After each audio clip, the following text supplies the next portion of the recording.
kasih Mbak Diski yang telah menjadi moderator.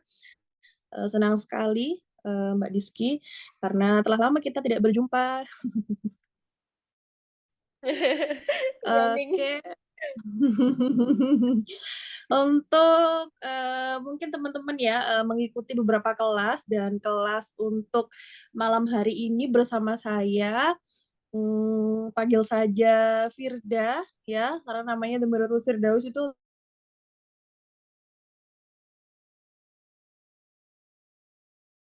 tok.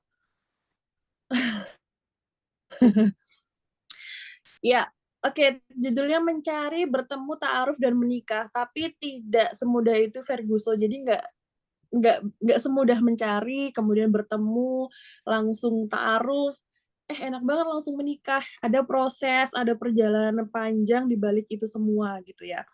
Mbak Diski ini dioperatori oleh Mbak Diski ya dari host ya. Saya buka materi saya ada materi sendiri tapi tetap dari sama dengan apa namanya yang ada di PPT. Jadi saya buka separohnya materi saya. Oke. Another window. Oh, dia nggak bisa di ini ya. Nah, gini aja deh. Oke. Loh, ini tulisannya acak-acakan nggak sih, Mbak? Kok jadi acak-acakan ya? Sorry, yang tulisan Arab coba. Next slide. Oke, wait. Entar, Heeh, next aku slide cek kok dulu jadi ya, kayak Kak. Arabnya acak-acakan ya? Heeh, heeh. Oke. Oh iya. Oh, Oh, acak-acakan ya? di device saya Oke, kurang support nggak ini. apa-apa sih. Oh, ya udah nggak apa sih. Kalau teman-teman bisa lihat di surah Arum ya 21. Oke, aku tak ini aja deh ngebuka pakai file sendiri aja ya. Oke, oke. Pakai file sendiri aja. Oke. Oke. Ini Ini kita sedang Ning membahas Firda soal mau tetap mencari ya. dibantu Kita share screen mencari. atau gimana? Iya, nggak apa, share screen aja Oke. dari situ. Nah, tapi aku bacanya pakai fileku sendiri aja. Oke, ya. Tetap jadi biar teman-teman bisa nyimak gitu.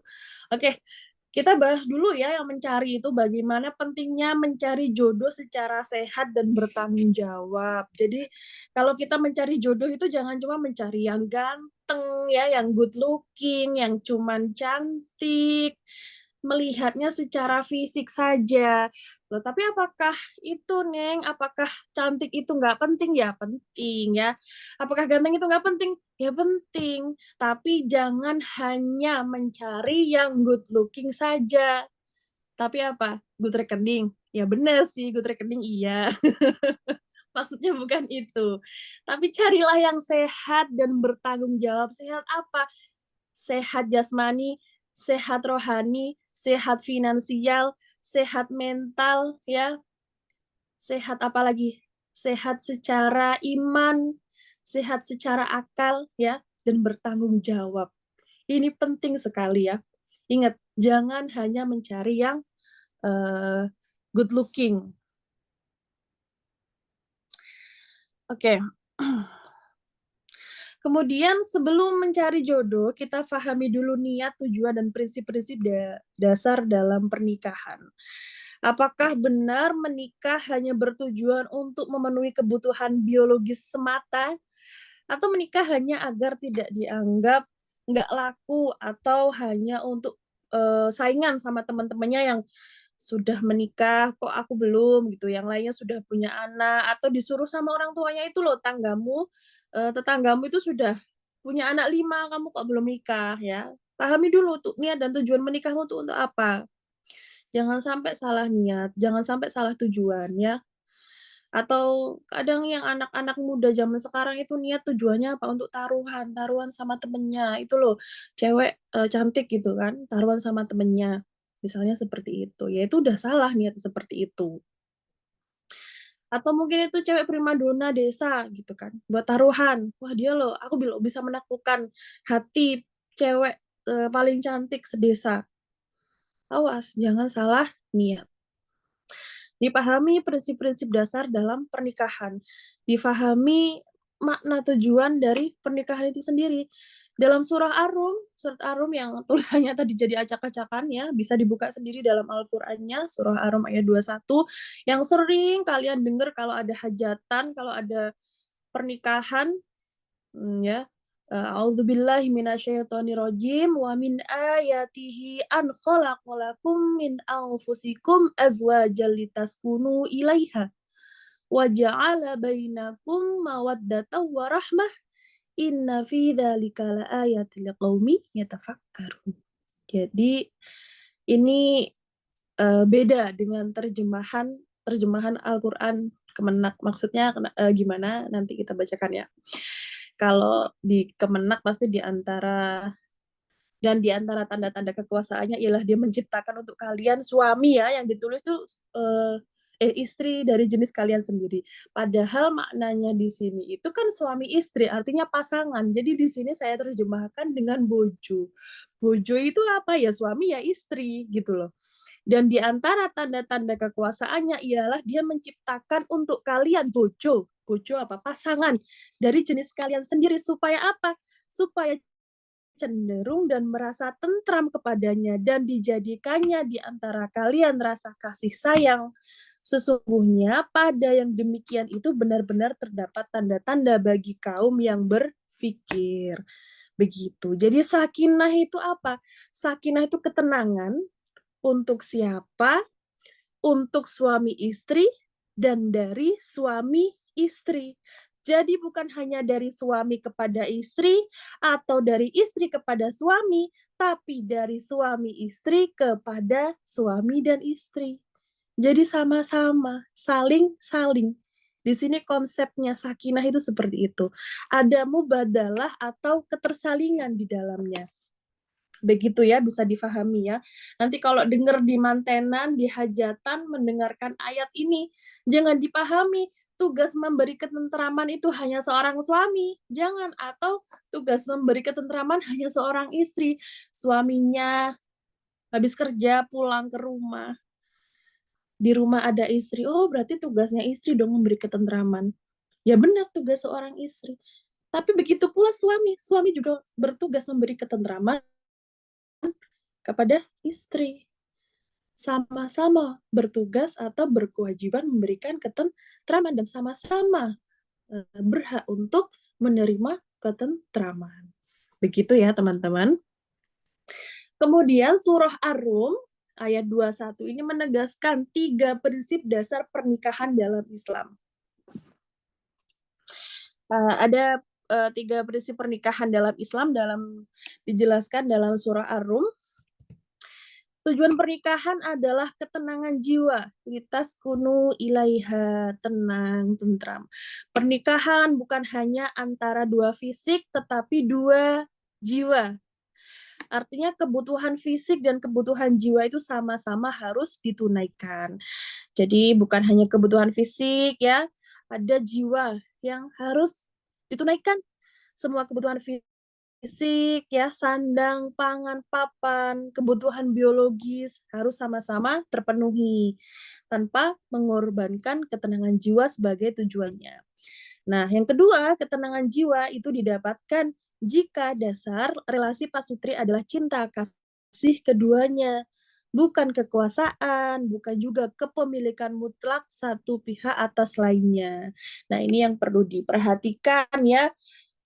Jadi kalau kita sering mendengarkan istri itu milik suami ya setelah ayahnya. Nah, ini perlu diperhatikan. Istri itu bukan barang yang berhak dimiliki oleh orang lain ya. Istri itu memang manusia gitu loh, bukan barang yang berhak dimiliki oleh siapapun ya. Meskipun dia itu menikah, dia ya tetap milik dirinya sendiri gitu loh. Kalaupun ia punya suami, artinya ia adalah pasangan suaminya gitu, bukan benda yang bukan benda yang bisa dijadikan hak milik. Artinya kalau dia dijadikan hak milik itu seperti barang. Kalau dia sebagai barang, dia itu tidak boleh berpendapat, dia tidak merdeka, dia tidak bisa ngapa-ngapain. Tapi istri itu boleh berpendapat, boleh ngapa-ngapain, boleh apa namanya, eh, boleh melakukan sesuatu gitu loh, ya. Tolong dibedakan ya antara kayak perempuan dan barang gitu. Hati-hati, biasanya laki-laki tuh suka gitu kalau oh kamu kalau udah menikah nanti jadi milikku, kamu harus nurut semua sama aku gitu. Nah, ini tanda kutip loh. Nurutnya ini dalam artian apa? Ya, ini apa namanya? Konsep nurut ini perlu dipreteli lagi. Nggak bisa kamu mutlak nurut ya, nurut. Memang suami dan istri itu harus sama-sama nurut. Ya, sama-sama nurut.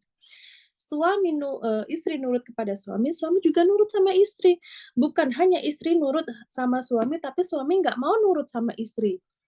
Nah, ini perlu digarisbawahi. Kadang yang kita dengar selalu istri harus nurut sama suami, tapi suami itu nggak harus nurut sama istri. Lah, ini rumah tangga yang seperti apa kalau kayak gini, ya kan? Karena rumah tangga itu kan yang menjalani mereka suami istri, mereka berdua gitu. Artinya apa kok harus saling nurut ya? Karena rumah tangga itu isinya 2 orang, suami istri ya. Segala keputusan itu diputuskan berdua, diskusi berdua. Nah, keputusan adalah hasil dari diskusi suami dan istri. Nggak bisa kalau memutuskan sesuatu hanya dari satu pihak saja. Lama-lama bubar rumah tangganya.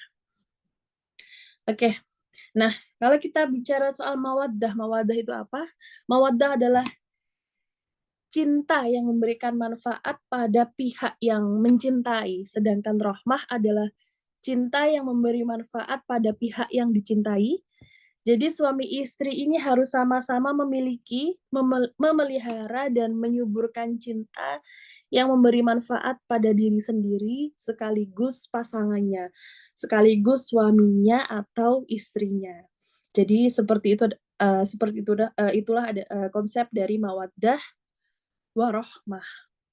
Kalau sakinah yang tadi ada 3 prinsip dasar tadi ya, ketenangan jiwa, ketenangan fisik ya, ada ketenangan jiwa. Terus kalau mawaddah itu adalah cinta yang memberikan manfaat kepada yang dicintai. Ini hal-hal yang biasanya orang-orang tidak katakan di luar. Kadang penceramah-penceramah tidak katakan di luar ya. Kita jarang sekali mendengarkan penceramah-penceramah membahas seperti ini gitu ya. Padahal ini sangat penting loh. Kemudian prinsip penting lainnya adalah zawaj atau berpasangan ya. Bukan relasi atasan atau bawahan, bukan relasi superior dan inferior. Kadang suami dianggap superior dan istri adalah inferior. Ya, berpegang teguh bahwasanya pernikahan sebagai janji kokoh atau kalau dalam Quran itu mitsaqon ghalidhon, saling memerlukan suami atau istri secara bermartabat, secara muasyarah bil ma'ruf, musyawarah dan saling ridho. Makanya kenapa di situ ada konsep tarodin ya. Dalam 5 pilar pernikahan itu ada konsep tarodin. Ya, 5 pilar pernikahan pertama itu ada namanya prinsip zawat. Ini ya. Zawat atau berpasangan. Ini kita ibaratkan ya, rumah tangga itu seperti 2 sendal atau 2 kaki yang saling berjalan gitu kan. Kalau kaki kiri di depan, kaki kanan kan pasti di belakang. Kalau kaki kanan di depan, kaki kiri di belakang. Terus begitu kan, dia diayun terus. Nggak mungkin kalau kaki kiri di depan, kanan juga di depan kan. Ya kan, dia terus gitu. Ini berpasangan namanya. Artinya apa? Artinya begini teman-teman. Contohnya, pada masa pandemi COVID ya, ini kan kita sangat semua berdampak ya. Kalau suami kita ini misalkan kemarin ya, sebagai pencari nafkah tunggal, dia sudah menafkahi istrinya, menafkahi keluarganya, kok pas COVID kemarin, kok dilalah di PHK. Apa yang kita lakukan? Apakah kita marah-marah kepada suami kita? Pokoknya kamu tetap harus mencari nafkah, apapun caranya. Ya, masa kita sebagai istri seperti itu? Apakah itu adalah contoh istri yang baik dengan marah-marah seperti itu? Ataukah yang kita lakukan adalah, ya udah Mas, ayo kita bareng-bareng nyari penghasilan bareng. Kita pikir caranya, kita buka usaha, misalkan bikin kue atau bikin usaha bikin keripik, kita jual online, kita jual di luar misalnya, kita titipkan warung. Coba, kalau sebagai, apa namanya, istri yang baik ya, istri yang baik, cara yang pertama atau cara yang kedua? Kalau saya sih cenderung ke cara yang kedua, yang jelas ya. Jadi kalau suami lagi nggak punya uang, ya istri yang bergerak, ya. Istri yang bergerak yang jelas. Jadi bukan kalau suami nggak punya uang, bukan kita malah marah sama suami, gitu ya. Kalau suami nggak punya uang, bukan kita malah menyudutkan dia, tambah kasihan. Justru kita yang harus berpikir gimana nambah pemasukan, gimana kita membangun bisnis bersama, atau kita, "Ya udah Mas, jenengan istirahat dulu, biar aku yang berpikir, biar aku yang berusaha untuk sementara ini cari penghasilan untuk membiayai keperluan rumah tangga kita." Tangan. Ya, begitu ya. Jadi jangan sampai kalau naudzubillah suaminya, kena masalah, kena PHK, seperti itu malah kita marah-marahin, gitu.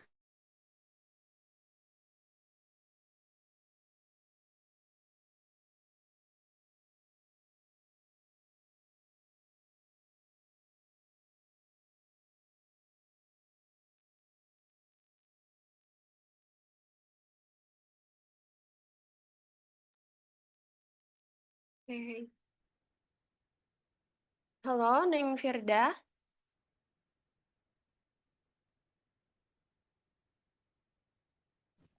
Iya, Mbak, Oke. Iya, tadi gimana? kayaknya nge-lag deh. Oke. Oh, nge-lag, lama Iya, nggak? oke. Nggak barusan banget kok. Oh, oke oke oke. Oke. Oke, saya lanjutkan ya yang Oke, nomor silakan. 3 ini, kita masih bahas nomor 3. Ya.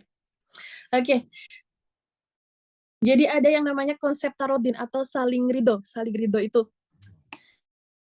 saling ridho itu gimana? Kalau kita pernah mendengarkan bahwasannya ridho Allah tergantung pada ridho suami, itu sangat benar sekali. Tapi ridho Allah juga tergantung pada ridho istri. Jadi kalau kita misalkan keluar itu nggak dibolehin suami dengan alasan, "Wah, nanti gini gini gini," ya benar, kalau banyak alasan nanti timbul madharat bla bla bla bla, suami mempunyai alasan yang memang cukup rasional, ya udah turutin nggak apa-apa. Mungkin memang itu adalah cara Allah untuk menghindarkan kamu dari hal-hal yang maksiat. Tapi kalau misalkan suami, ya teman-teman di sini ada yang laki-laki pasti kan, terus istrinya, "Mas nggak usah keluar deh, kayaknya feelingku nggak enak deh, nanti di sana tuh ada ini." Apalagi biasanya feeling perempuan kuat. Tolong turuti istrinya, karena di situ juga ada letak ridho Allah. Begitu. Gitu ya teman-teman yang cowok. Jangan suka mengatasnamakan ridho Allah itu tergantung ridho suami. Tapi nggak mau kalian mencari ridho dari istri, salah itu.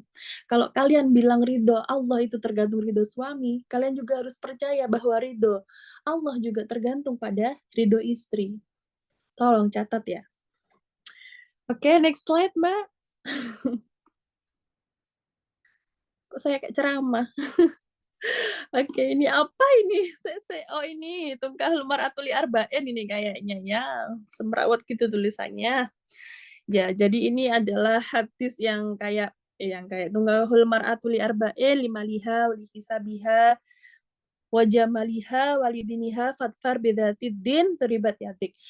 Ini perempuan biasanya dinikahi karena 4 hal ya. Banyak hartanya, bagus nasabnya, elok rupanya, dan kokoh agamanya.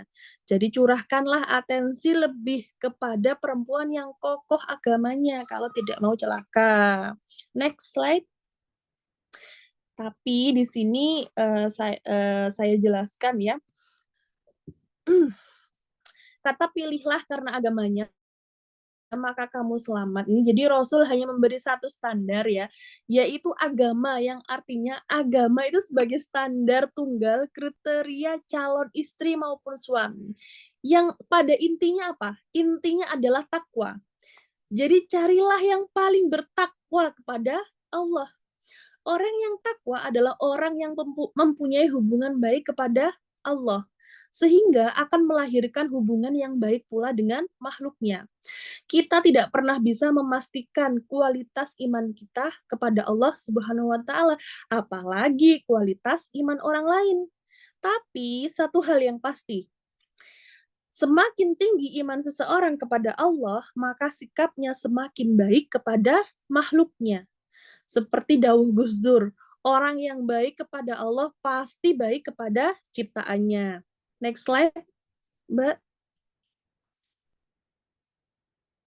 Nah, kriteria ideal calon pasangan atau jodoh adalah baik. Ya, ini saya menemukan ini, Masya Allah sekali dalam bukunya Bunyainur Rofiah ya.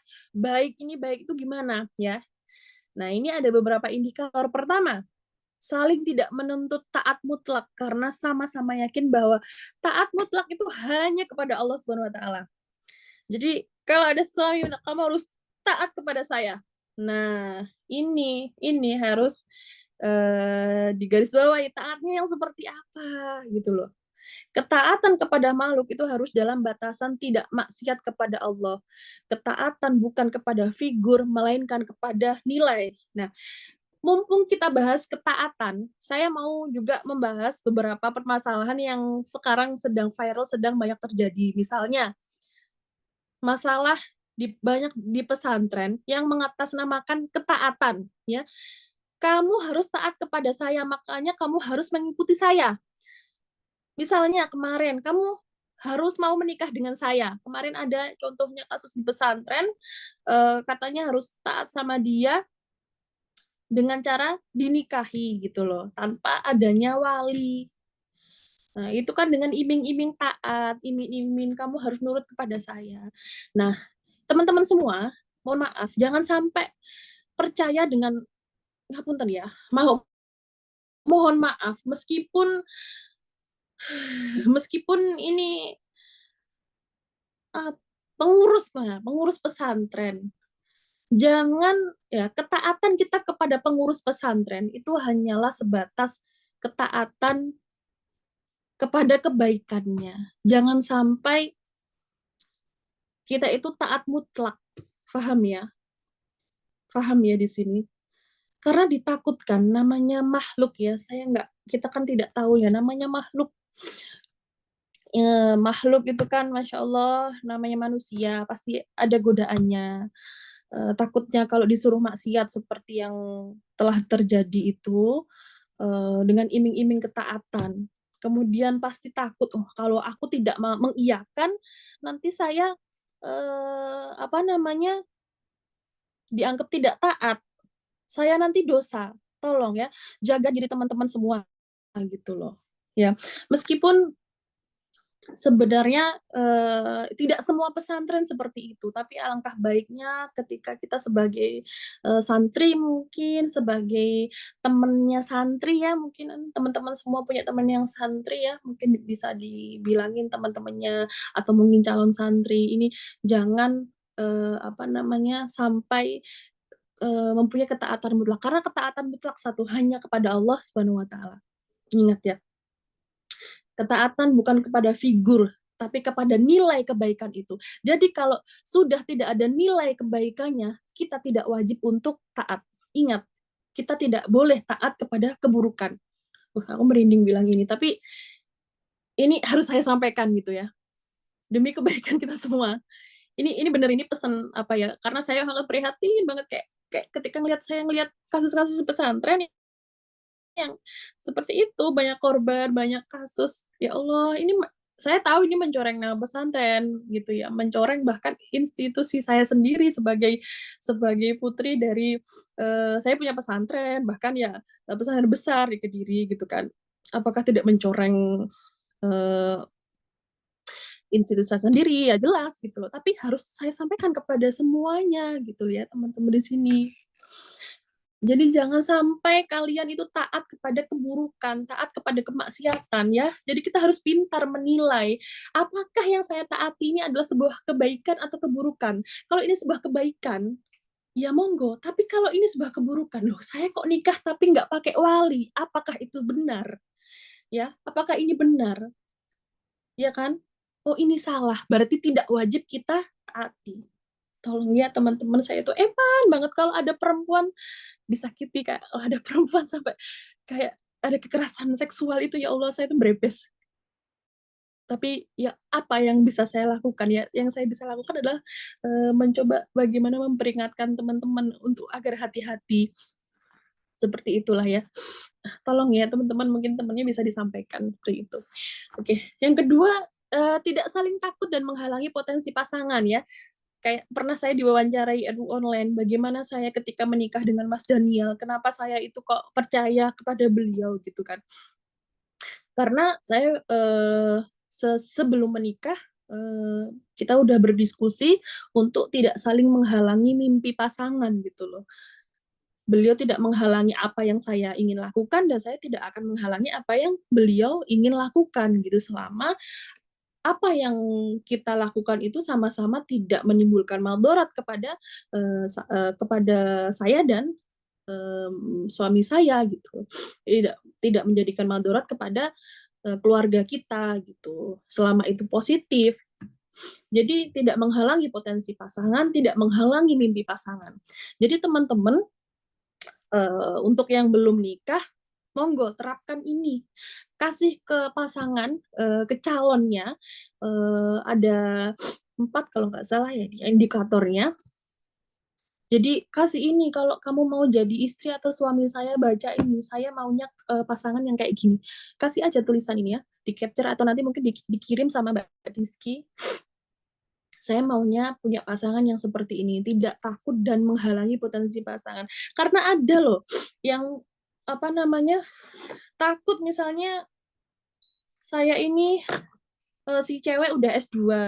Wah, yang laki-laki masih S1 terus merasa insecure, merasa takut karena yang cewek udah S2 ya kan. Mikirnya, wah aku kok masih di bawahnya cewek. Jadi kan merasa dia nggak mau gitu loh diungguli sama ceweknya.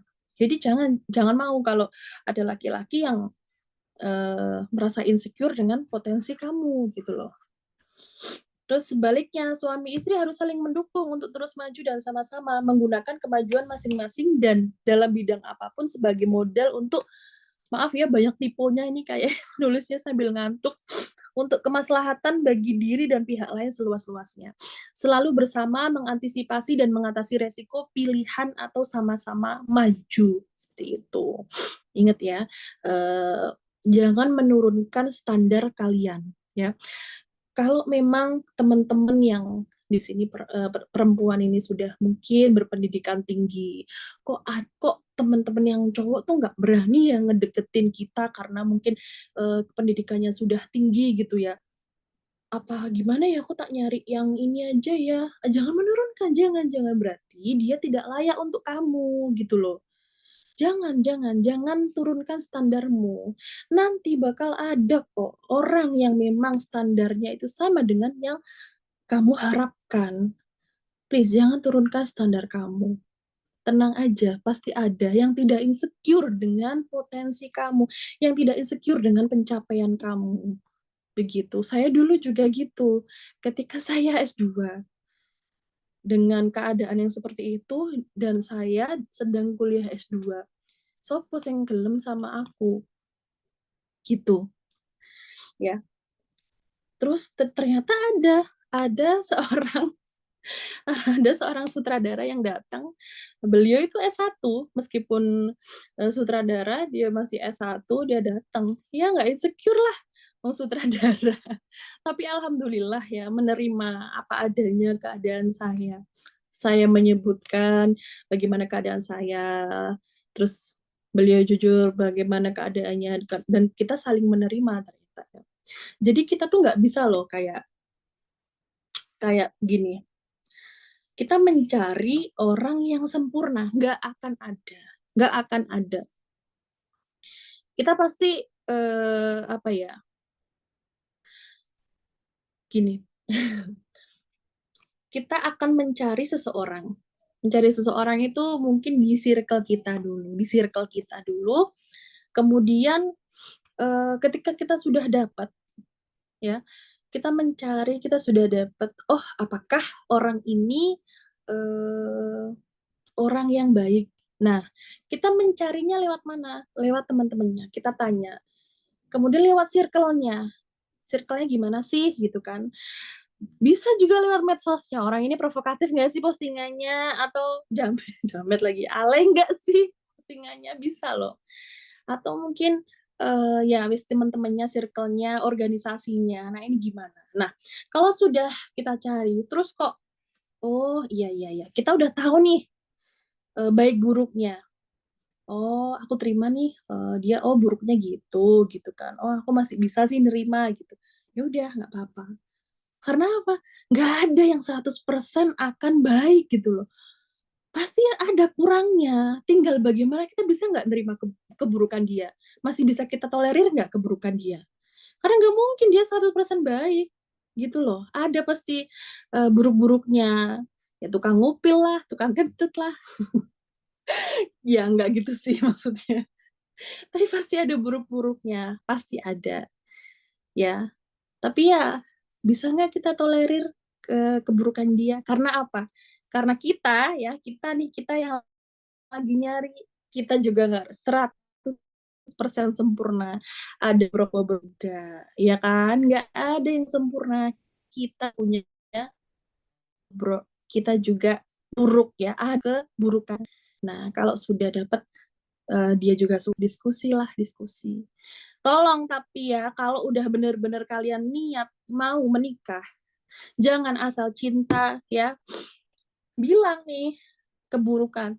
Burukan nih, bukan aib nih ya, bukan aib. Aib, tolong aib simpen. Karena Allah tuh udah nutupin aib kalian semua.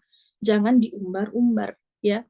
Tapi kalau memang dia udah tahu nih, misal keburukan, ketika kamu nyari tahu, tahu dari orang lain, tahu nih aibnya, udah ketemu, bicarakan, kamu bisa nggak nerima aku gini, gini, gini.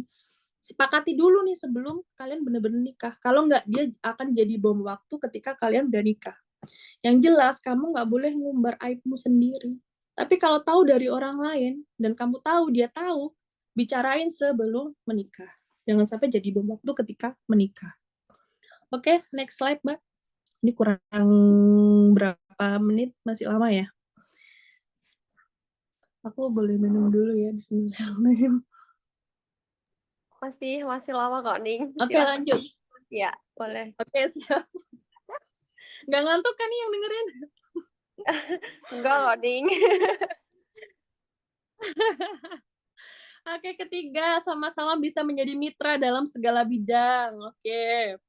Gimana nih segala bidang? Maksudnya gini nih. Oke, aku bahas ya ini yang mitra segala bidang. Maksudnya dari ranah, nggak perlu luas-luas ya, dari ranah domestik aja nih. Oke, ada. Wah, semangat banget. Asik, asik, asik. Aku jelasnya juga semangat. Misalnya dari ranah domestik nih ya. Ini kita harus juga berpartner. Mohon maaf sebagai perempuan ya, perempuan. Oke. Ranah domestik. Kita juga harus berpartner, bermitra ya. Kalau istrinya lagi nyapu, mungkin suaminya bisa ngepel. Kalau istrinya lagi masak, suaminya bisa cuci piring gitu loh. Itu contoh sederhana. Jadi bukan tugas kita di rumah ngurus. Nah, istri juga bisa kerja tuh bisa gitu loh. Jadi suami juga harus bisa ngerjain pekerjaan domestik gitu. Jadi segalanya harus bisa dikerjain bersama. Jadi jangan mentang-mentang suami bisa kerja, istri hanya disuruh ngerjain pekerjaan domestik. Dan pas suami di rumah,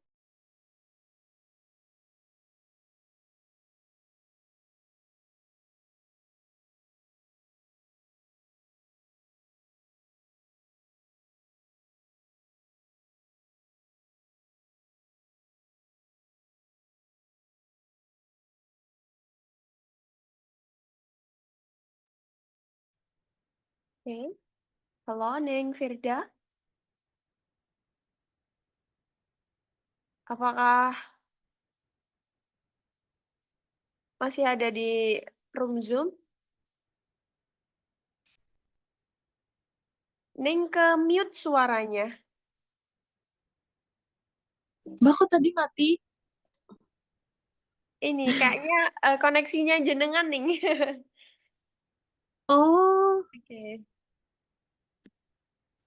oke. Bentar, bentar, bentar. Oke, oke lanjut ya. Sudah. Pokoknya aku ke ini, kalau kok gitu ya. Bismillah. Aduh. Oke, ketiga ya. Ketiga sama-sama bisa jadi mitra dalam segala bidang. Jadi ingat ya, tugas domestik itu bukan hanya tugas istri, tapi juga tugas suami. Jadi harus bekerja sama. Oke, kemudian keempat, sama-sama siap untuk suarga nunut neraka katut atau setia dalam suka duka, saling melindungi agar tidak masuk neraka, saling melindungi agar tidak masuk neraka dan bahu-membahu agar bisa masuk surga bersama orang lain sebanyak-banyaknya. Maksudnya piye ini? Ya maksudnya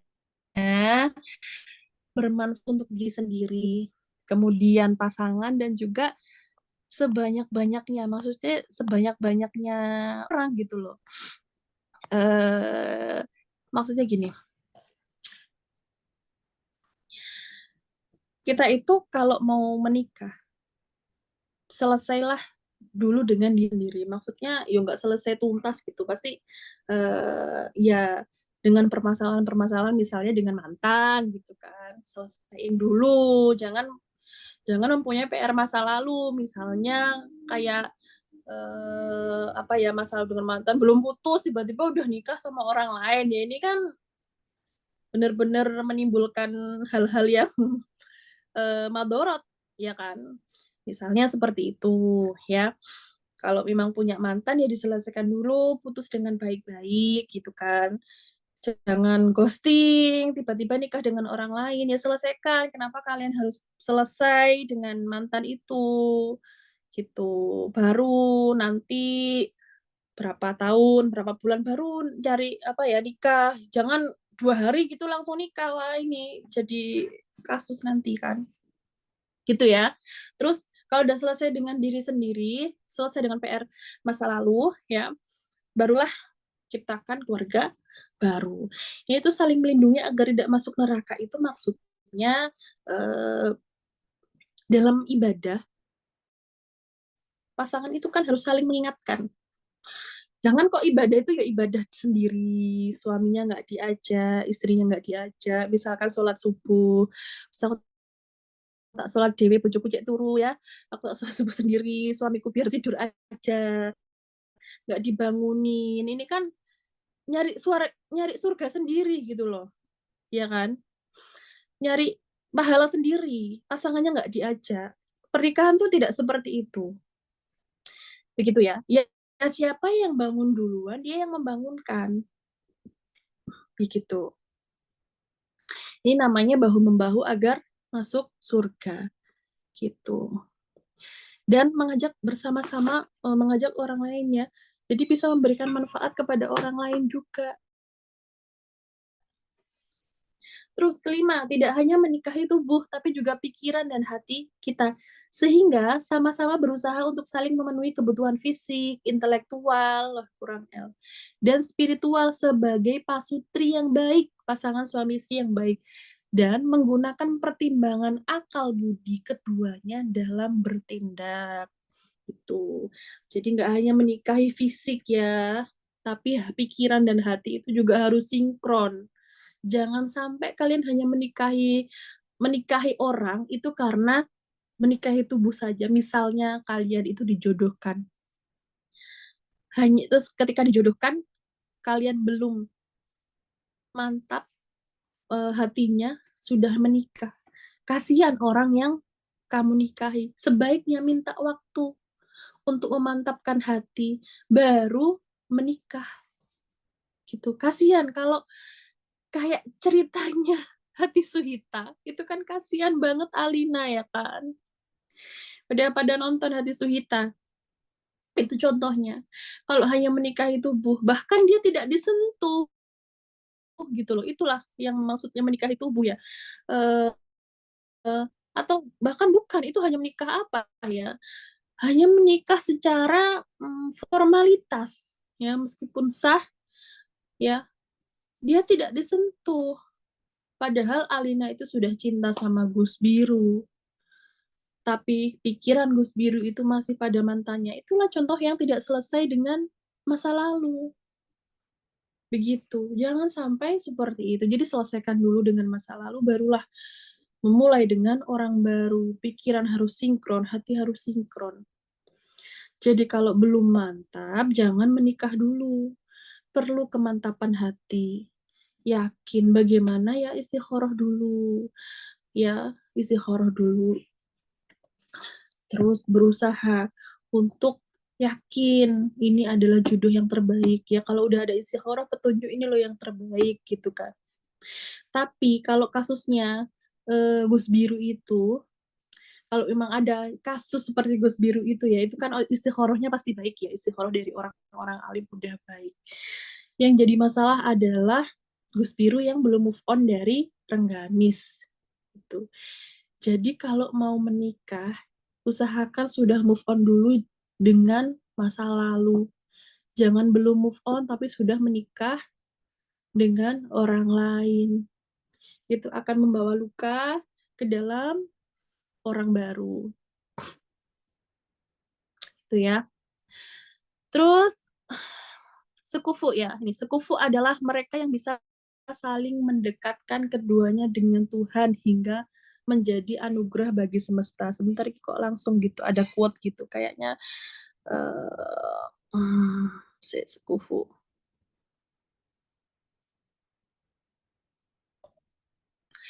Oke, kalau ini bahas sekufu ya. Di sekufu adalah mereka yang bisa saling mendekatkan keduanya dengan Tuhan hingga menjadi anugerah bagi semesta. Sekufu itu seperti itu. Jadi menurut saya seperti itu ya sekufu itu. Bukan yang kayak sekufu itu sama-sama kaya, sama-sama apa ya. Mbak, next slide, Mbak. Ada nggak di next slide itu selanjutnya apa ya? Oke. Berbagi tips bertemu calon pasangan, terus pengalaman dan proses ta'aruf dalam Islam. Next. Ini kayak subbab-subbab gitu. Penjelasannya di next slide.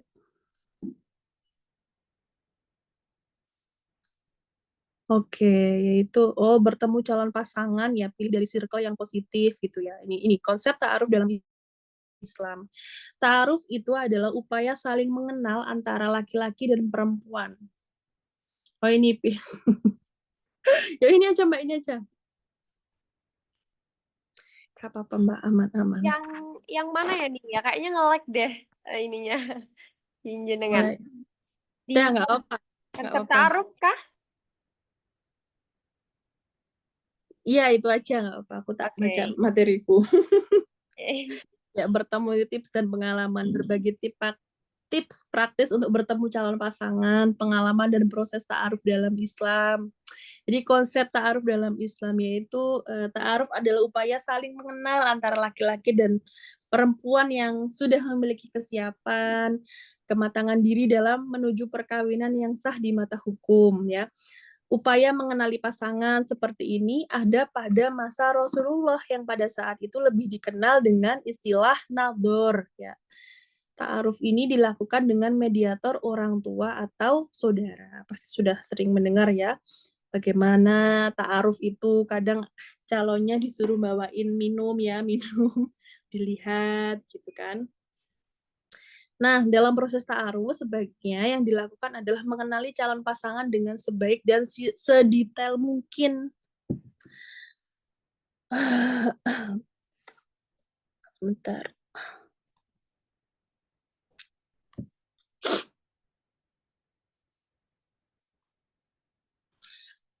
Mencari informasi dari orang terdekatnya. Dalam proses ta'aruf ini masih bisa membatalkan atau melanjutkan ke proses lamaran. Jadi perlu diketahui ya, kalau ta'aruf itu masih bisa dibatalkan. Artinya kalau masih ta'aruf itu belum boleh kholat. Misalnya habis ta'aruf nonton berdua gitu atau jalan berdua, ini nggak boleh gitu loh.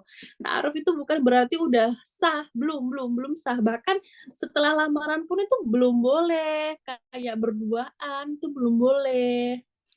Yang perlu diperhatikan dalam ta'aruf adalah menghindari hal-hal yang bertentangan dengan syariat Islam, misalnya kholwat ya, berdua-duaan dengan calon pasangan tanpa mahram, pergi nonton berdua, bahkan sampai berhubungan seksual. Jadi proses ta'aruf itu belum memperbolehkan kedua calon pasangan untuk melakukan hubungan sebagaimana suami istri. Nah, sekarang mempersiapkan diri untuk menikah. Ayo, siapa yang mau nikah? Siapa yang mau nikah? Mbak Diski ya. Siapapun mau nikah deh nih kayaknya, yang belum nikah. Oke. Aduh, Oh ya, sebentar, ini sebentar. PPT-nya di device saya agak acak adul ini nih. Oh, sebentar, sebentar. Iya toh. Iya, Oh iya. iya, karena Oh, formatnya nggak belum ke apa-apa, Kak. Nggak. PDF tadi.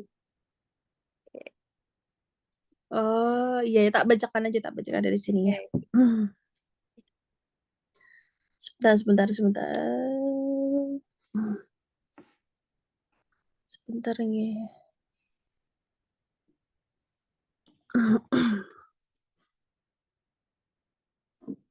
Oke, kita mempersiapkan diri untuk menikah, persiapan mental dan spiritual.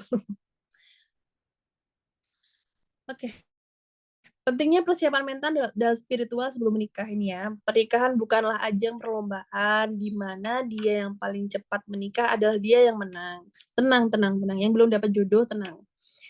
Jadi ini bukan perlombaan, ya. Sejatinya pernikahan adalah perjalanan suci yang mempunyai nilai-nilai ibadah, di mana perjalanan tersebut tentu membutuhkan banyak bekal dan selalu harus menambah bekalnya dalam perjalanan panjangnya.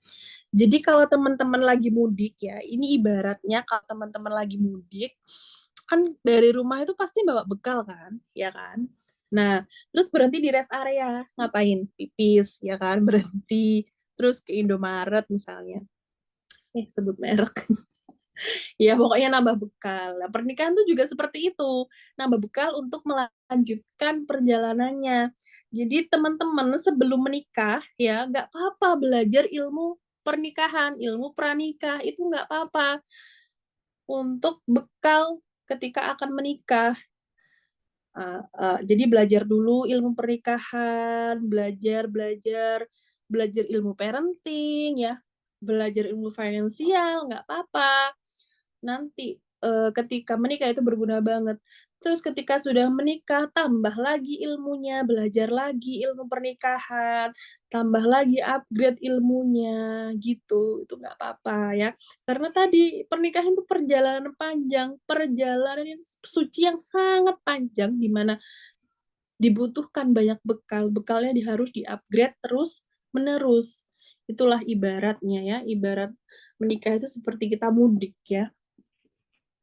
Nah, persiapan sebelum yakin untuk menikah, sebelum yakin. Nah, kita sebelum yakin untuk menikah satu ya, satu yang harus dipersiapin apa sih? Satu, ilmu pengetahuan. Karena apa? Ilmu itu adalah diibaratkan sebagai cahaya ya. Knowledge is power. Maka apabila tak cukup terang ya, ilmu diibaratkan cahaya, maka apabila tak cukup terang cahaya yang kita miliki, tentu rumah kita akan gelap dan tidak nyaman untuk ditempati. Ilmu-ilmu yang sangat penting untuk di-upgrade itu meliputi ilmu keislaman, fikih perempuan, seperti halnya yang berkaitan dengan hukum haid, nifas, istihadah, ilmu-ilmu fikih ibadah, ilmu-ilmu ya tentang wudhu ya, masalah sendal sholat aja pasti akan jadi masalah misalnya kalau tinggal sama mertua, ya kan? Ya kan, kalau mempelajari ilmu haid itu adalah hukumnya adalah fardu ain bagi perempuan, fardu kifayah bagi laki-laki. Terus ilmu manajemen waktu. Ya, karena kalau udah menikah itu kayak wah, waktu itu kayak cepet banget gitu loh, kayak 24 jam tuh kurang.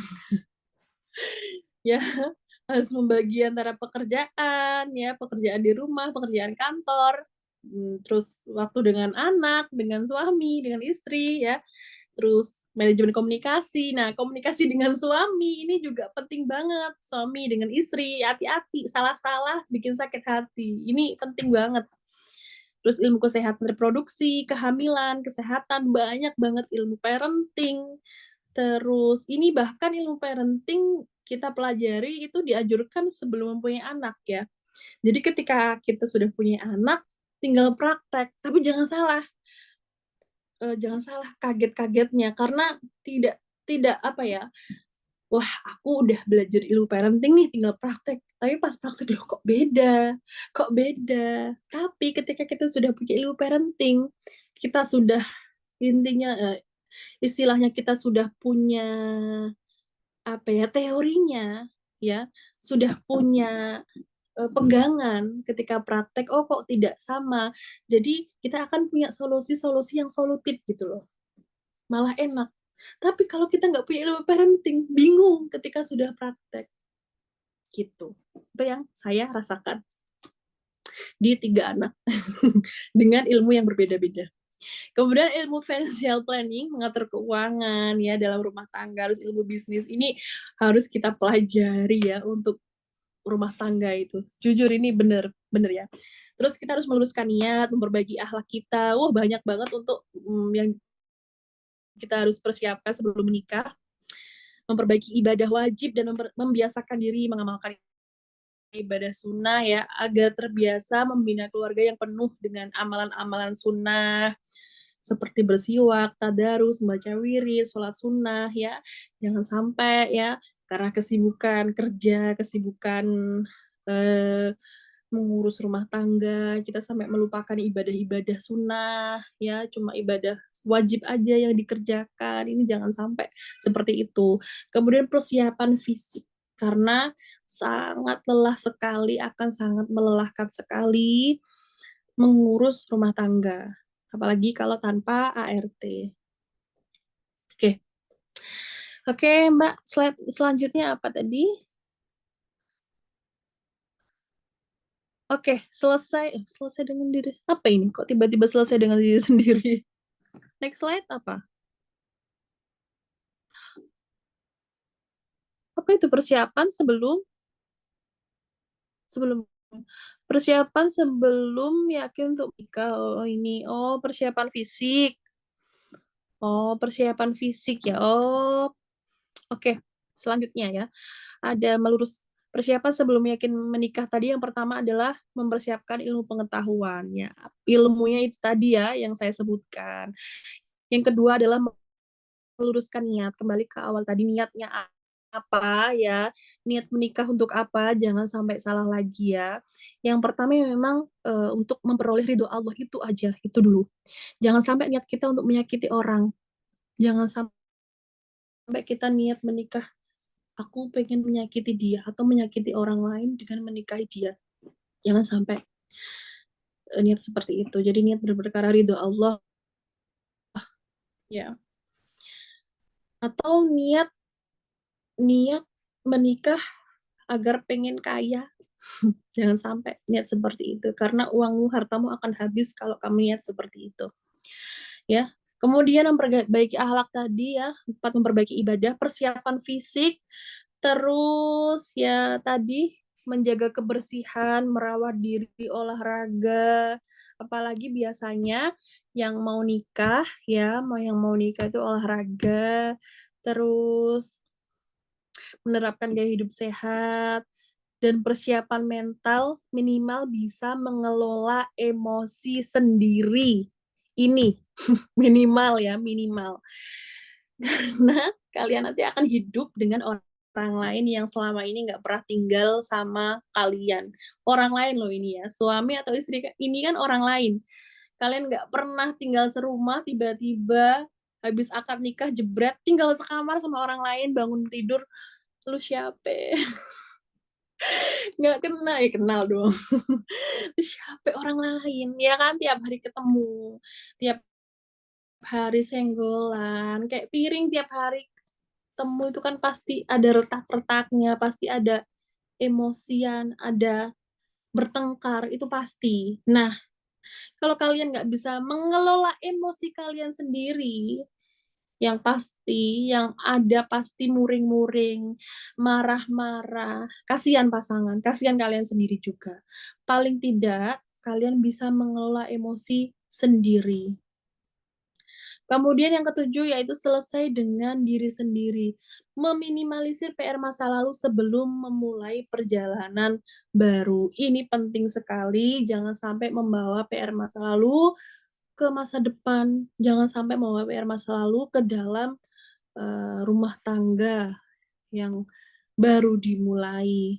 Jangan sampai membawa PR masa lalu ke dalam perjalanan yang baru. Oke, mungkin ini aja Mbak Diski, teman-teman yang bisa saya sampaikan. Sebelumnya, mungkin teman-teman bisa tulis ya pertanyaannya di kolom komentar atau mungkin raise hand. Oke, baik. Terima kasih Aku nih capek penyampaian banget. yang luar biasa. Ya, aku Sama-sama. izin ini dulu ya. Nah, ini mulai ada yang nanya nih. Dari, oke, aku bacakan satu dulu nih, Ning. Izin bertanya Iya, untuk saya ini, bagaimana cara yang baik untuk mengkompromikan rencana masa depan dengan calon pasangan sementara masih dalam tahap ta'aruf gitu, utamanya agar saling ridho dan tidak menghalangi potensi pasangan. Khawatirnya nih barangkali ngobrolnya kejauhan nggak sih gitu paling nih. Nah gitu. Oke, gimana Hmm. nih menurutnya Panjenengan? Oke, jadi kan kita kasih gambaran dulu. Adek, sebentar, sebentar. Adek, jangan di situ sayang. Adek, adek, adek. Astagfirullahaladzim, anakku ya Allah. Oke, kita kasih gambaran dulu ya gimana apa namanya ta'aruf itu. Jadi ta'aruf itu kan laki-laki ya mendatangi apa namanya mendatangi perempuan untuk nazar, untuk melihat gitu kan. Bagaimana cocok apa enggak ketika melihat wajah ya. Yang diperbolehkan kan melihat wajah dan telapak tangan gitu kan. Lihat wajah dan telapak tangan. Lalu bagaimana untuk mengkompromikan rencana masa depan dengan calon pasangan? Ya, oke.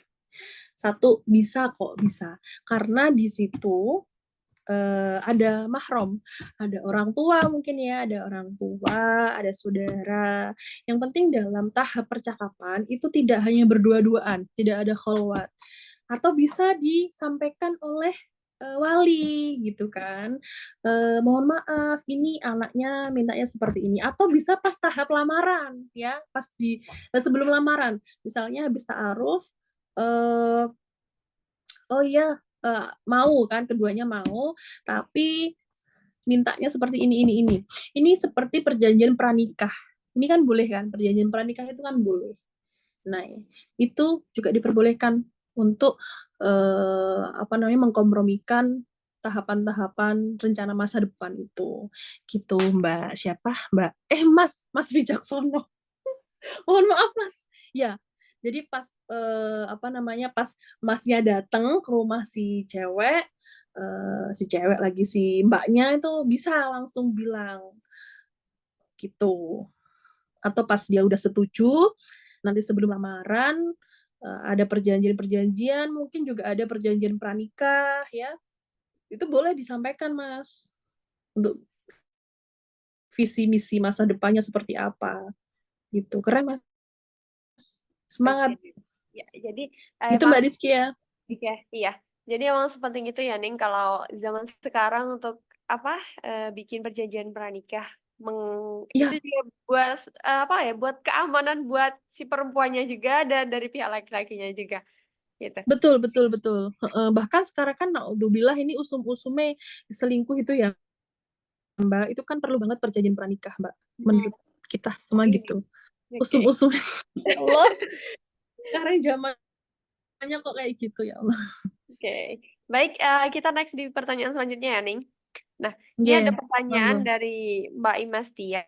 Ning, saya masih suka bingung antara tetap mempertahankan standar dan menyadari bahwa memang tidak akan ada pasangan yang sempurna. Kira-kira apa yang memang harus tetap jadi standar dan apa saja yang bisa kita toleransi sebagai bentuk kesadaran tidak ada yang sempurna tadi? Gitu, Ning. Nah, gini, Batasnya kita itu itu mana harus gitu? balance ya. Dalam Iya, jadi jadi yang ditanyain harus ini heeh. batas, Oke, ketidaksempurnanya kalau itu di mana gitu? batasnya tiap orang pasti berbeda ya, Mbak Mbak Mbak Imas ya, pasti berbeda. Antara saya dan Mbak Imas itu pasti pasti berbeda. Standar saya misalkan yang kalau saya dulu standarnya itu nggak muluk-muluk kayak ya Allah yang dia mohon maaf ya tak kasih tahu, saya maunya itu yang tidak Gus. Meskipun saya Neng ya, saya anak kiai, ya Allah saya nggak mau yang Gus, tapi dia yang mau menerima saya. Yang ya pendidikannya nggak apa-apalah S1 atau S2 nggak apa-apa. Tapi saya nggak mau yang Gus pokoknya. Saya dulu gitu. Doa saya tuh standar saya dan doa saya tuh spesifik Mbak Diski, Mbak Imas. Terus pokoknya dia harus orang NU dengan keluarga NU. Itu standar saya. Ternyata sama Allah dikabulkan yang ya hampir plek-ketiplek. Nah, tentu standar saya yang seperti itu dengan Mbak Imas berbeda gitu loh. Nah, bagaimana kok standar itu menyamakan antara standar dan apa ya mempertahankan standar dan nggak ada yang sempurna gitu. Kita juga harus menyadari kekurangan kita. Kekurangan kita di mana nih? Jangan. Kalau misalkan gini Mbak ya, saya buka-bukaan kan Mbak. Saya buka-bukaan aja ya, contohnya gini. Saya pernah menikah selama 5 tahun, kemudian saya bercerai. Akhirnya saya menyadari, saya juga nggak harus mencari yang apa ya single secara apa ya apa sih kalau bilang nggak harus yang benar-benar single. Jadi kalau eh, dia sudah pernah menikah dan sekarang misalnya waktu itu duda ya nggak apa-apa gitu loh. Akhirnya ya itu menjadi standar saya gitu Mbak Imas. Bisa dimengerti nggak di sini, Mbak Diski? Bisa nggak dimengerti? Bisa. Jadi tiap orang itu Nah, punya standarnya masing-masing gitu ya. nah betul. Berkaca kepada diri sendiri karena nggak Nah, mungkin, eee, betul. iya, Iya, berkaca kepada diri sendiri karena di situ kan saya punya kekurangan nih karena saya mungkin single parent nih, single parent. Jadi saya tidak ingin mematok dia juga yang harus benar-benar perjaka gitu loh. Dia yang harus perjaka. Jadi kalau dia pun juga single parent, why not gitu? Nggak apa-apa. Yang penting dia bisa menerima saya dan dengan apa namanya dengan keadaan saya gitu loh, menerima saya dan dengan keadaan saya lah pokoknya seperti itu. Kayak gitu Mbak Imas. oke oke. Gimana? Syukur Oke banget nggak Mbak Imas? mengerti gitu dah. Paham ya? Iya, Saya jadi eee, ini deh buka-buka. Nggak apa-apa deh dijadiin oke, contoh. untuk ilmu sih nih nggak apa-apa. Oke lanjut. Oke, eee, Iya. oke selanjutnya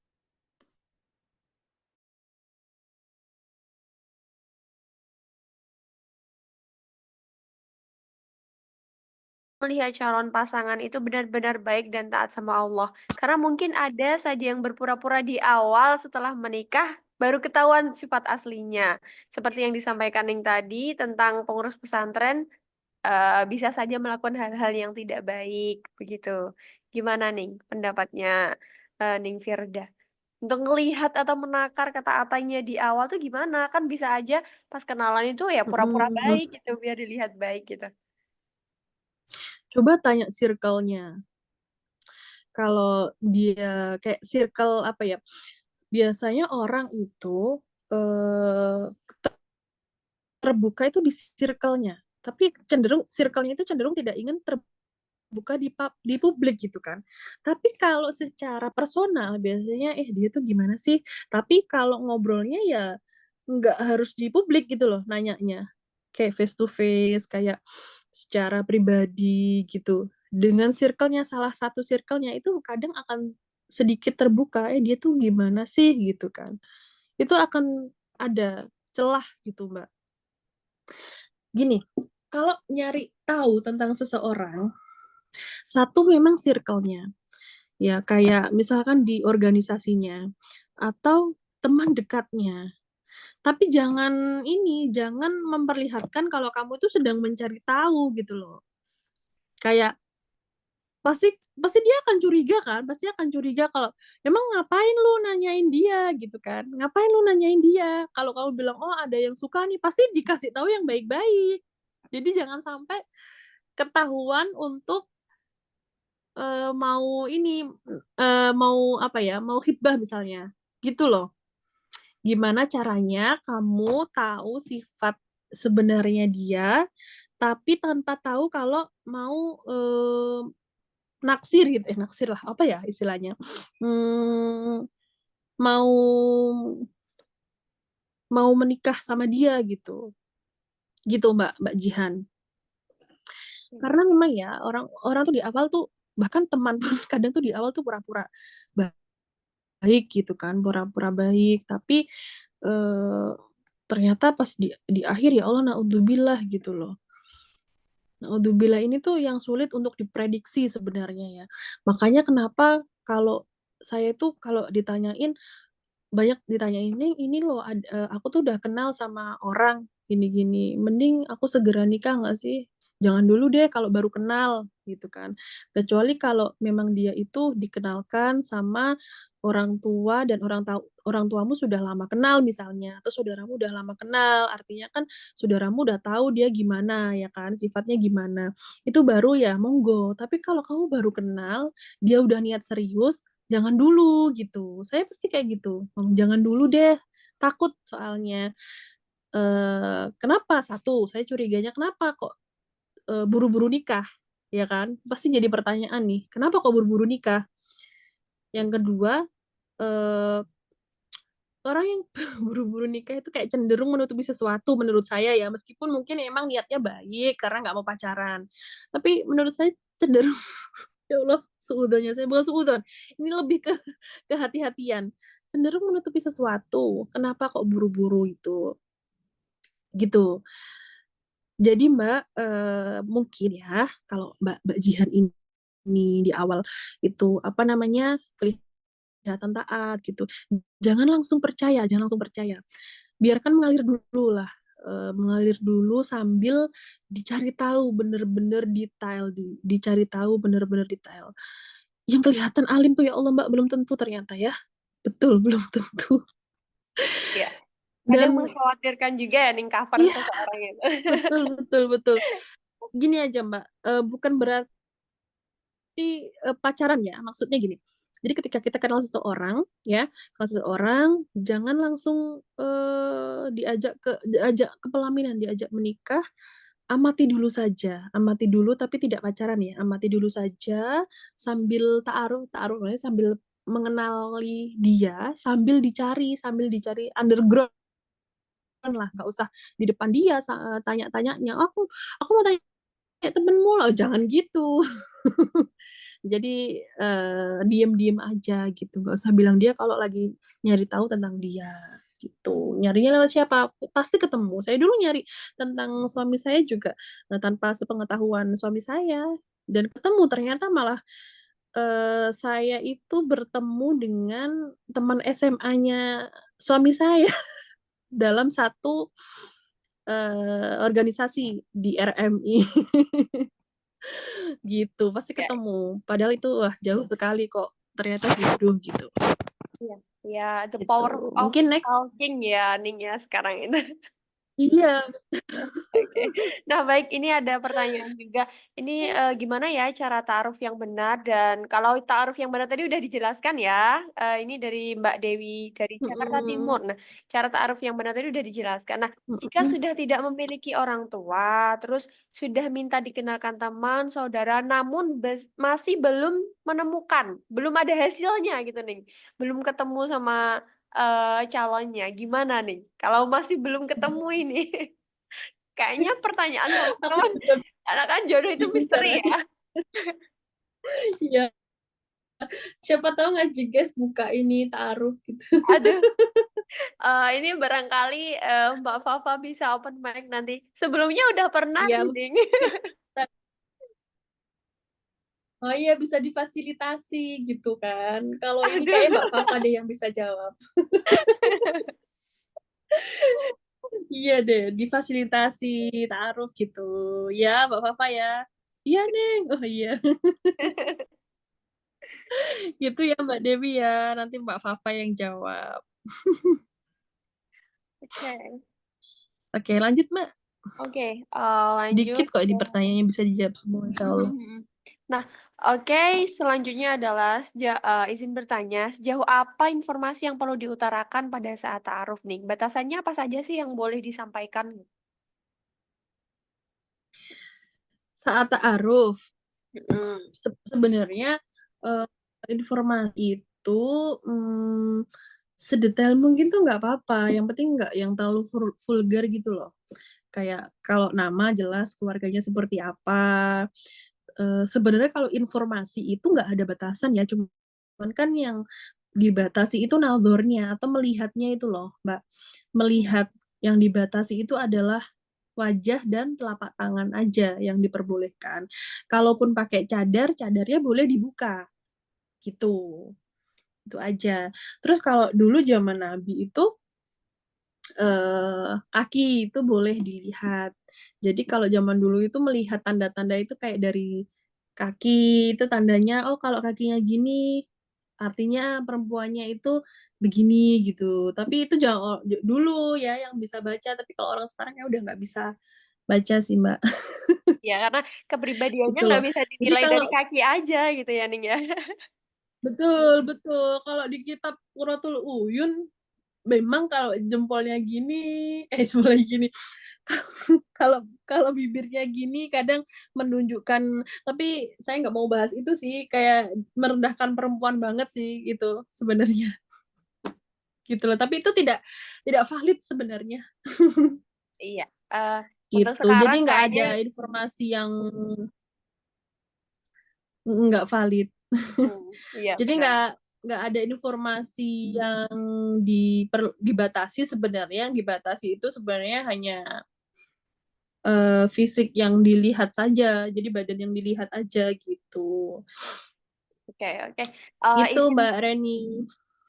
izin melanjutkan pertanyaan selanjutnya, Ning. Nah, ini ada pertanyaan, bagaimana Mm-mm. meminimalisir kegagalan ketika ta'aruf karena backgroundnya ini orang tuanya bercerai, posisinya orang tua lawan ta'aruf nggak setuju gitu. Jadi gimana nih, Ning, kalau misalnya eh background seseorang bisa jadi potensi kegagalan ta'aruf gitu. Apakah perlu disembunyikan atau bagaimana? Khususnya ini background orang tuanya. Oh, nggak perlu sih sebenarnya karena nggak tidak apa ya, tidak menjamin sebenarnya ya. Orang tua yang tidak broken home ya itu tidak menjamin anaknya nggak broken home, sebenarnya seperti itu. Atau orang tua yang bercerai bisa jadi gini loh, biasanya malah ketika orang tuanya bercerai, seorang anak yang orang tuanya bercerai itu justru akan sangat menjaga pernikahannya. Kan mungkin orang ini takut Ya, kalau orang tuanya dia bercerai, takutnya anaknya juga akan bercerai gitu kan mungkin. Nah, justru biasanya anak yang orang tuanya bercerai itu akan sangat menjaga rumah tangganya karena tidak mau berada di posisi orang tuanya karena dulu melihat bagaimana ibunya mungkin disakiti ayahnya atau bagaimana ketika ayahnya ditinggalkan ibunya semenderita itu. Jadi si anak ini tidak ingin melakukan hal yang serupa gitu, nggak perlu kok disembunyikan gitu. Hanya harus memberi pengertian aja kepada si calon Ya, gitu. kalau memang dari calonnya sendiri nggak mau karena background itu, ya sepertinya memang tidak baik untuk Iya, dilanjutkan dan karena ada sebenarnya prinsip yang tidak iya sama. dan iya, perceraian itu bukan aib. Ingat, perceraian itu bukan aib. Mereka berpisah itu karena memang ya tidak cocok gitu loh dalam pernikahan itu. Itu perceraian bukan aib. Kalau kalau dipersatukan malah akan lebih menimbulkan madorot gitu. Perceraian bukan aib. Itu hal yang diperbolehkan sama Allah meskipun mungkin dibenci ya. Itu hal yang diperbolehkan. Jadi stop memandang perceraian adalah aib gitu. Oke. Ya, baik. Ini Ya, terakhir ini pertanyaan kayaknya. penutup. Oke. Assalamualaikum Ning, Afwan, izin bertanya. Ketika sedang berproses taruh dengan seseorang, untuk mengetahui apakah jawaban si Ikhwan itu benar dan konsisten, selain menanyakan kepada orang tua atau keluarga, bisa juga ditanyakan kepada teman-teman terdekatnya atau circle-nya. Nah, ini ada problem. Kalau teman dekatnya atau circle-nya itu kebanyakan laki-laki atau lawan jenis, bagaimana cara kita sebagai akhwat untuk menanyakan mengenai ikhwan tersebut kepada circle-nya, gitu? Gimana nih? Oh, gimana maksudnya? Ah, jadi Circle-nya lawan posisinya, jenis. eee, temennya temennya itu misalnya si perempuannya ingin Mm-mm. nanya ke temen-temennya si calonnya yang laki-laki tadi. Nah, calonnya yang laki-laki itu temennya juga banyak yang cowok gitu, terus gimana saya nanya gitu sebagai perempuan, masa harus nanya ke cowok gitu loh, Ning. Paling yang jadi kebingungannya, Mbak Deliana ini tadi ini. Gitu. Ini Mbak, ini cewek gitu kan. Mmm. Dia sedang ta'aruf misalkan ya. Dia ta'aruf, kita baca lagi ya. Ah, ya monggo, Ning. Seseorang untuk mengetahui apakah jawaban si Iwan itu benar dan konsisten selain menanyakan kepada orang tua. Jawabannya konsisten.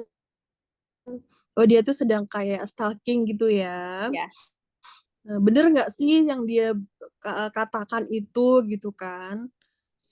Ya kan teman-temannya kan ada yang gimana kalau kebanyakan lawan jenis dari Mbak Delina gitu ta? Kan calonnya itu cowok gitu kan? Mhm. Kebanyakan laki-laki, oh iya. Bagaimana cara kita sebagai akhwat untuk, ya kan Mbak Deliana punya saudara laki-laki, sepupu, atau mungkin Mbak Deliana punya temen cewek yang punya kakak atau adik laki-laki gitu kan, yang nanyain ya ini dong, apa namanya, sesama laki-laki dong, gitu loh.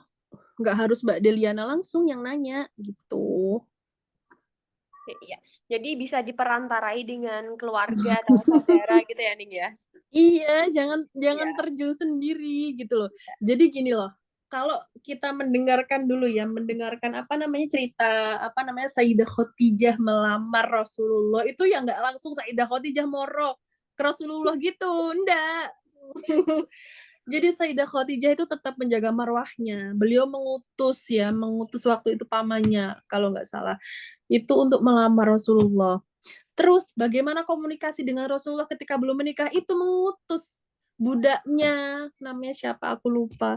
Jadi nggak langsung Sayyidah Khadijah itu marani Rasulullah bercakap-cakap, enggak gitu. Jadi tidak ada kholwat di situ, nggak secara langsung aku ngapeli Rasulullah, nggak seperti itu. Jadi adanya perantara di situ ya. Pamannya, budaknya ya, asistennya lah kita katakan asistennya Sayyidah Khadijah begitu begitu ya Mbak Deliana, jadi jangan terjun langsung untuk menanyakan. Jadi misalnya kita langsung menanyakan itu kayak apa ya, merendahkan diri kita sendiri kayaknya. Jadi jangan sampai kita turun turun turun tangan apa terjun langsung menemui seorang laki-laki, kemudian kita menanyakan seseorang itu, ya. Jangan sampai merendahkan marwah kita sendiri, gitu. Tolong pakai perantara, ya. Kalaupun yang ditanya laki-laki ya, pakai perantara, mungkin adiknya atau kakaknya Mbak Deliana atau sepupunya, atau mungkin kakaknya dari temannya, seperti itu. Gitu ceritanya kalau kita mau meneladani Sayyidah Khadijah sama baginda Nabi Muhammad SAW. Kita pakai perantara. Gitu. Cukup dipahami ya, teman-teman Oke, semua. Mohon maaf kalau ada kurang-kurangnya pada malam hari ini. Nanti bisa dikirim Mbak Rizky ya slide-nya oke, boleh nih nanti, pada kita teman-teman. kirim grup. Oke, oke nih karena Iya. memang dari tadi, dari awal hingga akhir memang proses mencari, bertemu, ta'aruf, dan menikah itu masing-masing orang punya prosesnya sendiri-sendiri dan semua kembali ke diri kita sendiri begitu. Eee, Tidak segera dipertemukan bukan berarti tidak mendapatkan jodoh, tapi memang belum waktunya aja kayak gitu. Karena teman-teman Iya. harus bersabar dan jangan terburu-buru ditekan oleh kanan kiri, entah itu suara tetangga atau ngelihat sosmed TikTok, lihat postingan mesra dikit baper gitu. Jangan sampai kayak gitu, harus benar-benar Iya. dipersiapkan dari diri kita sendiri gitu. Nah, Ning untuk penutupan nih, minta minta closing statement-nya dari Neng Firda gitu, untuk pesan buat kita semua yang ngaji pada malam hari ini. Oke, mungkin sedikit closing statement dari saya buat teman-teman di sini yang mungkin ini kebanyakan yang belum menikah ya, sedang mempersiapkan diri untuk menikah atau sedang mempersiapkan diri untuk, memantaskan diri, untuk meyakinkan diri, percayalah jodoh akan datang, jodoh pasti akan bertemu, pada saatnya, pada saat yang tepat. Tugas kita sekarang adalah menimba ilmu, memperbanyak ilmu yang akan kita gunakan nanti ketika menikah. Ya, karena tadi saya sampaikan ya, knowledge is power ya, ilmu itu adalah kekuatan untuk kita untuk mengarungi bahtera rumah tangga yang perjalanannya itu akan sangat lama, yang sangat-sangat membutuhkan banyak ilmu. Oke, mungkin itu saja yang bisa saya sampaikan, kurang lebihnya saya mohon maaf. Wallahul muwaffiq ila aqwamit thoriq. Wassalamualaikum warahmatullahi wabarakatuh.